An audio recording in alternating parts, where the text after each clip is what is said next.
Happy Monday, everybody. I am psyched to talk to you about this topic. It is an important one for me, something that I've done many times, and something that I have learned and keep relearning how not to do this. But comparison is the thief of joy.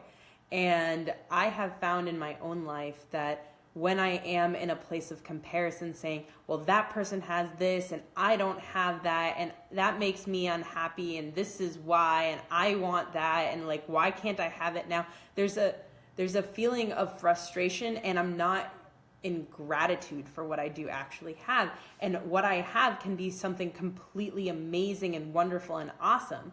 So this can happen a lot in your career. So when you're thinking about someone else's job, you might be saying, oh man, that person has great work responsibilities. They have flexibility in their schedules. They have the vacation time that I want. They have that great salary, that sexy title. They're the ones who are always getting promotions. They're the favorites for the boss. And I get treated like I'm not that. And like, oh my gosh, I don't want to be that. And when you're focused on that, you're not focused on what's available to you. You're focused on what's not available, right? You're focused on what is so not in your space right now that you're not even realizing what is in your space. And I noticed this with a bunch of my clients. You know, they can come to me at the beginning and they start saying, this isn't working in my job, and this isn't working in my job, and this isn't working in my job, and I hate it, and I want out now, and you're going to help me get it. And I said, yes, I am going to help you get it. And the way you're going to start getting it is by realizing what you do have. So there is a power in choosing into what you do have in your current field. And what you do have, it's like we're wearing, instead of rose-colored glasses, you know, for the positive people, we're wearing like mud-colored glasses, or mud, like we have mud all over our eyes, and we need to just like clean it off, right? Like windshield wipers, clean off that mud and see what we really do have. Because when I have talked to my clients about this, maybe financial security isn't there. Maybe that's what they're feeling. But they do have a lot of work responsibilities that are super interesting and that has them engaged every single day. Maybe they have a toxic work environment that's having them feel really bad, but they have individual mentors in their company that has them feeling really good. So it's separating out and starting to see, instead of looking at all the comparisons of what somebody else has and what you want, instead looking at it as, what do I actually have, and being grateful for it.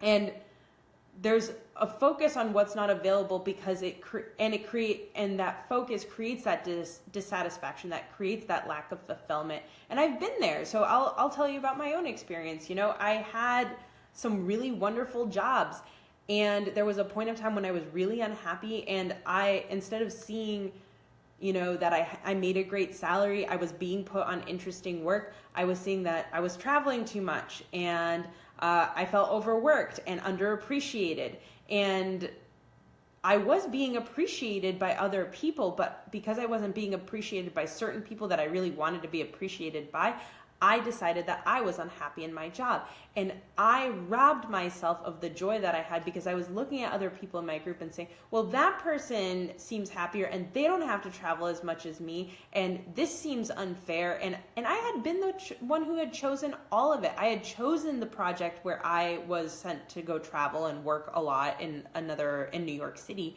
And I was still unhappy in what I made my choice be. And I became very demotivated as a result, and all I could see was that other people were happy and I wasn't.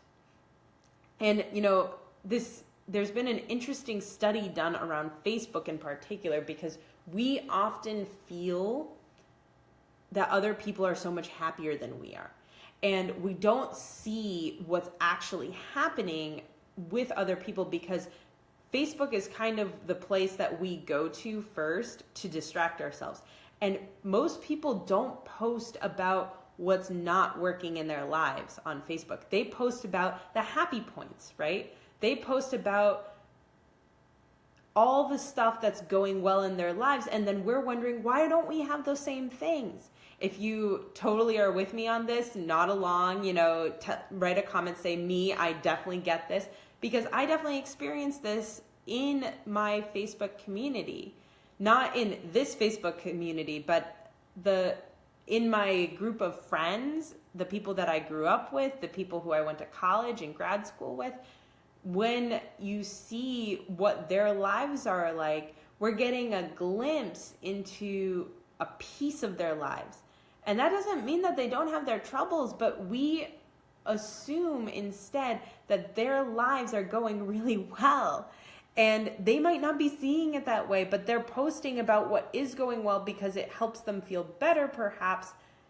And there's a lot of other stuff going on. So you can't get a real sense of what people's lives are like, but studies have shown that when you are reading Facebook, you become depressed because you're looking at everybody else's results and you're comparing it to yourself and saying, why don't I have that? Well, what do you have? Let's talk about what you do have that makes you happy, that brings you joy, that brings you peace of mind. Because finding the things that you feel really good about in your current job is the way to find joy in your current job. Look at what is working for you. Feel into what is working for you. Ground yourself there and notice how much better you feel as a result of that. When I started doing this in the job that I was so miserable in, I went from being miserable to neutral to joyful. And I did it every single day. I walked into my office every single day and I would write down 3 things that I'm grateful for that day. And it would be specific to my job. And sometimes I wrote down the same things, but it was really helpful to remind myself, I'm really grateful that I went with Jenny to get coffee yesterday. And that conversation was super powerful and I wouldn't have had it if it wasn't for this job. And I'm really grateful that my boss gave me this really interesting piece of work to do that's that gives me a lot of exposure to the rest of the organization. That kind of stuff led me to understand how much I had. And we often forget how much we have because we're looking at what we don't have, and that makes us sad and uncomfortable. So focusing on what you do have, it's a mastery, it's a practice that has you shifting your energy away from, well, I want more, to the present moment where you have what you have and you're happy and you're grateful for what you have. And that is really powerful. And for me, if it's not happening in my career, I'm probably forgetting it somewhere else in my life, whether it's in my personal relationship or with my family. And I'll just start seeing what doesn't work. And then I realize, I get to go back to what I have. Because what you have is the most valuable thing that you can look at. It's the thing that's saying, I'm doing something right. Because when you're focused on what you don't have, you're thinking, what am I doing wrong? And that doesn't help you move forward. That helps you, that kind of stops you from chugging along and being motivated in what you're up to. So start telling yourself that you're on your way to your dream job. And here are all the things that you currently have that are going right, that are going well, that are working. So build that foundation of joy from where you're at and what you have currently, and start writing down that list of what you're grateful for in your current job, the way I did in my previous job. It's such a powerful exercise because you start grounding yourself in, oh my gosh, I have a lot more than I thought I had. And then you start realizing, what else do I have? What else do I have? What else do I have? And then it's a matter of, what do you get to add on top of that so that you have all those things, and then you also have all the things that you already currently have in your job that you're grateful for, and then there's this other thing that you also want to add in. So then you start refining your process, and it becomes a lot clearer. What am I going to talk about in my interview? This is where it gets so intentional. When you're clear about what you're grateful for and what's still missing, then you know what to look for in your next job. You know what you want to keep from the current job, and you also know what you want to add on that's going to change your life and change your career in a way that's going to feel so much better, that's going to add to the next level without being in a place of comparison to other people. Because when you start comparing to other people, that's when you start getting yourself in trouble with yourself. Because you will rob yourself of the joy of what you actually have already right in front of you. Let me know if you have questions on that. This is such an important topic. I'd love to hear if you are doing this practice every single day at your job, what it's opening up for you in terms of, are you seeing the value that you didn't see before? Are you recognizing that? Are you starting to feel grateful for it? It's so important to feel that and to see what has shifted, but it takes writing it down every day. It really does. So start writing it down today. Love you guys. Bye.